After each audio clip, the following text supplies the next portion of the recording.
Em nosso estudo de hoje, é a lição 49 do livro Religião dos Espíritos, que tem por título O Homem Bom.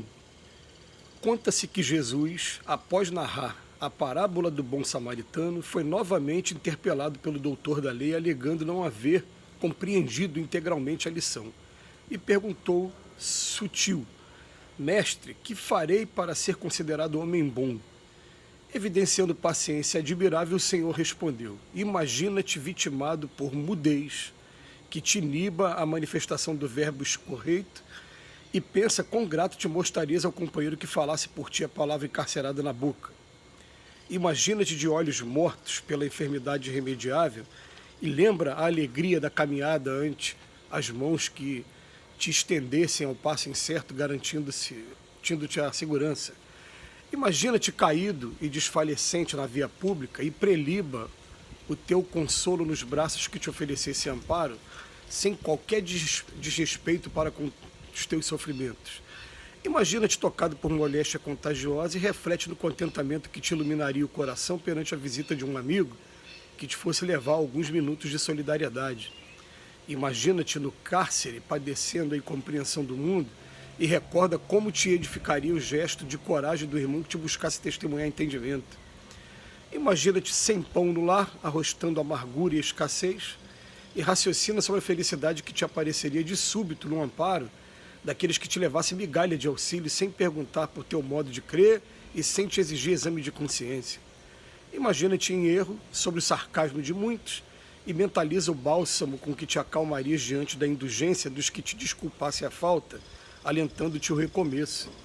Imagina-te fatigado e intemperante e observa quão reconhecido ficarias para com todos os que te ofertassem a oração do silêncio e a frase de simpatia. Em seguida, ao intervalo espontâneo, indagou-lhe o Divino Mestre: em teu parecer, quais teriam sido os homens bons nessas circunstâncias? Os que usassem de compreensão e misericórdia para comigo, explicou o interlocutor. Então repetiu Jesus com bondade: segue adiante e faze também o mesmo. A gente se emociona aqui com a leitura, mas vem à nossa mente algumas experiências pessoais.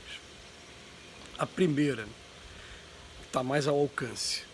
A gente faz parte até hoje, nos últimos 15 anos, né, de uma visita domiciliar a pessoas que não podem ir até o centro espírita para assistir reunião pública ou tomar passe, por conta de comorbidade, porque estão na cama, porque estão muito idosos, ou às vezes porque estão com uma doença também degenerativa, enfim. E o nosso trabalho é um trabalho muito simples, é um trabalho que você chega na casa da pessoa, a pessoa sempre tem o cuidado de nos receber com o maior carinho, alguns querem insistir em preparar algumas guloseimas, ou então pelo menos um cafezinho para servir, mesmo a gente falando, não precisa, a gente não vai visitar só aqui, vai visitar outros lugares também. Já teve período que a gente fazia 5 visitas, cada grupo, dividido em vários grupos, cada um ia para um lugar fazer 5 visitas. E a gente fazia esse trabalho que consiste no quê? Conversar um pouco com a pessoa, abrir uma página, ler a página e comentar, fazer uma prece, aplicar o passe, fazer uma prece de encerramento e dar aquele beijo na pessoa, se despedir, ir embora. Gente, isso foi acontecendo até o dia que a única vez que eu fiquei internado em hospital nessa minha encarnação até agora, até o momento, foi quando eu fiz uma cirurgia de desvio de septo. E quando eu fiz essa cirurgia que eu fiquei em casa, eu fui receber o grupo de visita. Quando você recebe o grupo de visita, aí você vê o que a importância daquelas pessoas que às vezes estão em casa sem ter com quem conversar, né? E de repente a gente chega, bate aquele papo, conversa e tem aquela troca toda de sentimento. Aí você vai começar a entender por que a pessoa, com toda a sua dificuldade, vai providenciar a arrumação daquele local, vai procurar colocar uma roupinha, enfim. Uma outra recordação que me vem à mente também é assim, né, eu não tive oportunidade, né, de experimentar o que é o outro lado. Mas a gente trabalhou como agente religioso em presídio e a gente percebeu o seguinte, que o presídio você chega um dia, procura a administração penitenciária, fala que você tem um grupo religioso que você quer participar, quer ajudar nesse trabalho junto àqueles que estão cumprindo pena. Eles vão fazer uma carteirinha que vai levar uma novela para ficar pronta, nunca fica pronta tão rápido assim, às vezes leva de 3 a 6 meses você ter uma carteirinha com autorização. Quando você tem essa carteirinha, você vai até um determinado presídio, você procura conversar com o diretor e ver qual é o melhor horário, ele vai agendar o horário e o local para que vocês façam essa reunião, né, de estudos. E é uma reunião simples, até os espíritos eles recomendaram a gente na época, falaram, olha, não é um local pronto para dar passe, então não tem passe jamais dentro do presídio, primeira coisa, que foi a orientação que nós recebemos. E a segunda orientação, a gente está ali para estudar o Evangelho segundo o Espiritismo e somente o Evangelho segundo o Espiritismo, nenhum outro livro da codificação, ou se for usar um ou outro como recurso para poder estudar o Evangelho. Uma vez a gente até ouviu, né, que vamos botar na cabeça que muitos ali estão se preparando para ser os espíritas da próxima encarnação. Então, muitos, não está dando exceção, tem muitos que são espíritas já, sim, né? Mas, enfim, quando a gente ia para lá, os presídios que eu trabalhei ou eram dentro de um refeitório, a grande maioria dentro de um refeitório, eu tinha um espaço reservado para os cultos, como eles dizem. Tem até alguns que tinham uma construção física para isso mesmo. E no local, no horário certo, aí você via todo mundo de banho tomado, todo mundo com a roupinha impecável, certinha. E eu ficava pensando assim, falando, olha só, eles para poderem vir para o estudo, eles transformavam aquele momento num momento solene.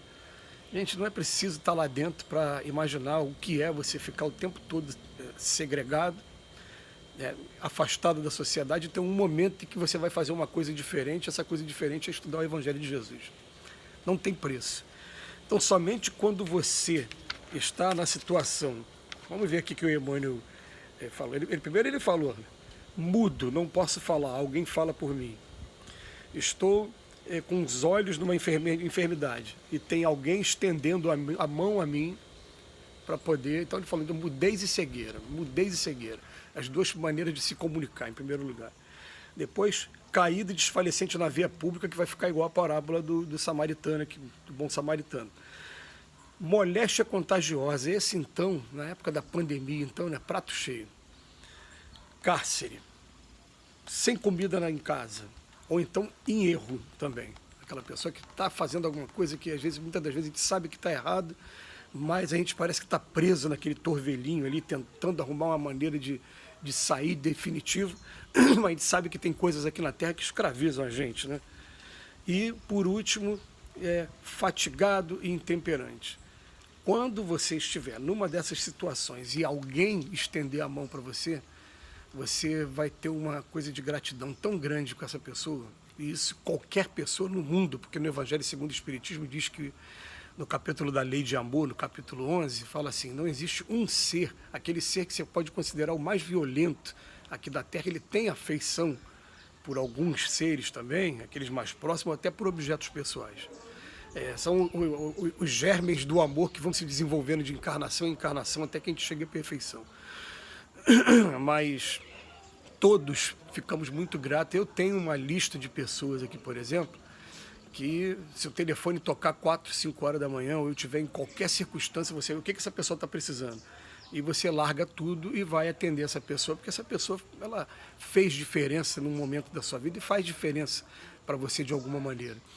É claro que na Terra a gente ainda fica com esses exemplos. O dia mesmo, e mais importante nosso, vai ser quando a gente conseguir fazer isso para todo mundo. É sempre muito marcante lembrar do Chico Xavier, quando ele conta que o dia mais importante da vida dele foi quando ele estava saindo de Pedro Leopoldo para Belo Horizonte para pagar uma conta, porque não tinha banco em Belo Horizonte.